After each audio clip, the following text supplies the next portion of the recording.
Friends, कैसे हो आप सभी लोग। स्वागत है आप सभी का आज के इस वीडियो में। आज की इस वीडियो में मैं आपको एक्सप्लेन करने वाला हूँ स्क्विड गेम सीजन 3 का एपिसोड नंबर 1।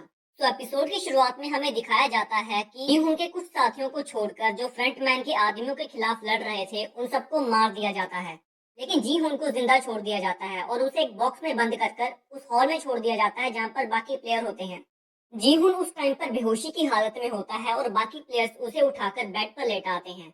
काफी टाइम के बाद जीहुन को होश आता है और वो ये देखकर बहुत हैरान होता है, तो लोगों ने मुझे जिंदा क्यों छोड़ दिया, जबकि मेरे बाकी साथियों को तो उन्होंने मार दिया था। कुछ टाइम के बाद वो मास्क पहने हुए आदमी उस हॉल में आते हैं, तो जीहुन बहुत ज्यादा आग बबूला हो जाता है और उन्हें जाकर पूछता है कि तुमने मुझे जिंदा क्यों छोड़ दिया, और उनसे लड़ने लगता है। मास्क पहने दो आदमी उसे पकड़कर बेड के साथ बांध देते हैं, लेकिन इतना सब कुछ हो जाने के बाद भी गेम रुकता नहीं है। वो फिर से वोटिंग करवाते हैं और कहते हैं कि जो लोग गेम को कंटिन्यू करना चाहते हैं वो आगे आ सकते हैं। सबसे ज्यादा हैरानी की बात तो तब होती है जब मेजोरिटी प्लेयर्स इतना सब कुछ हो जाने के बाद भी हाँ में जवाब देते हैं और उस गेम को खेलने के लिए तैयार हो जाते हैं। कुछ टाइम बाद जब सभी प्लेयर्स को खाना दिया जाता है, तो जी उनके कुछ साथी उसे बताते हैं कि ये सब प्लेयर नंबर 338 की वजह से हुआ है, जो यहाँ पर मैगजीन लेने तो आया था पर डर के मारे यहीं कायर बनकर छुप गया था। ये सुनकर जी उनको बहुत ज्यादा गुस्सा आता है और वो उनसे बदला लेने की ठान लेता है। गार्ड नंबर 11 जो कि एक लड़की है, वो ये जानना चाहती है कि जो प्लेयर्स पूरी तरह से नहीं मरते उनकी बॉडी के साथ ये लोग आखिर करते क्या हैं। ये पता लगाने के लिए वो एक प्लेयर को जान से नहीं मारती, दूसरे गार्ड्स के सामने ये दिखावा करती है कि जैसे मैं भी तुम्हारे साथ हूँ, लेकिन असल में वह उसका पर्दाफाश करना चाहती थी और उनके राज को पता करना चाहती थी। उसके बाद एक गार्ड उस लड़की को उसी लैब में ले जाता है जहाँ पर उसके साथी और एक डॉक्टर प्लेयर के ऑर्गन्स को निकालते हैं। वो बाकियों को बताता है कि गार्ड नंबर 11 भी अब हमारे साथ है।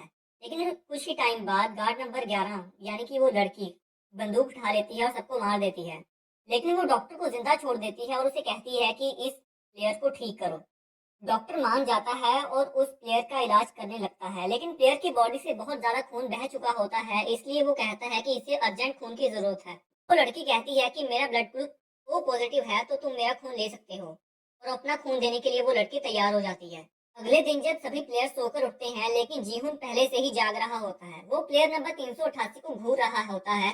ऐसे अगर उसके हाथ खुले होते तो वो तभी उसे मार देता। वही अनाउंसमेंट होती है और सभी प्लेयर्स को अगली गेम खेलने के लिए एक कमरे में बुलाया जाता है। जीहुन को यूं घूरता देखकर प्लेयर नंबर 388 बहुत ज्यादा डर जाता है। रास्ते में जीहुन अपने साथियों की लाशों को रस्सियों से लटकाया हुआ देखता है। अपनी साथियों की इस हालत का जिम्मेवार वो प्लेयर नंबर 388 को मानता है और उसे मार देने का फैसला करता है। सभी प्लेयर्स को एक कमरे में बुलाया जाता है जहाँ पर उनके सामने एक मशीन होती है और उन्हें कहा जाता है कि उन्हें दो टीम्स में डिवाइड किया जाएगा। उस मशीन में दो कलर की बॉल्स होती हैं, एक ब्लू कलर की और एक रेड कलर की। सब प्लेयर्स को बारी बारी एक बॉल को चूज करना होता है और एक टीम को ज्वाइन करना होता है। जब दोनों टीमें बन जाती हैं तो उन्हें गेम का नाम बताया जाता है, जो कि होती है हाइड एंड सीक। सभी को लगता है कि ये तो बहुत ही ज्यादा आसान खेल है, ये तो हम अपने बचपन में खेलते थे। लेकिन उसके बाद उन्हें गेम्स के रूल बताए जाते हैं। ब्लू टीम्स के खिलाड़ियों को एक जगह पर छोड़ दिया जाएगा और उन्हें वहां से भागने का रास्ता ढूंढना होगा। इसी बीच रेड टीम्स के प्लेयर को ब्लू टीम्स के प्लेयर को पकड़कर मारना होगा। अगर रेड टीम के प्लेयर किसी भी ब्लू टीम के प्लेयर को ना मार पाए तो उन्हें एलिमिनेट कर दिया जाएगा। यहाँ पर एलिमिनेट का मतलब होता है मौत। सभी ब्लू टीम्स के खिलाड़ियों को एक बॉक्स दिया जाता है जिसमें एक चाबी होती है। उन्हें बताया जाता है कि ये चाबियां वहाँ के कमरों के दरवाजों की हैं और एक बार अगर कोई दरवाजा खुल गया तो उसे बंद नहीं किया जाएगा।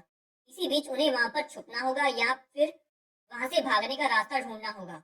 के बाद रेड टीम के खिलाड़ियों को एक बॉक्स दिया जाता है जिसमें एक खंजर होता है, जिसकी हेल्प से वो ब्लू टीम्स के प्लेयर्स को मार सकते हैं।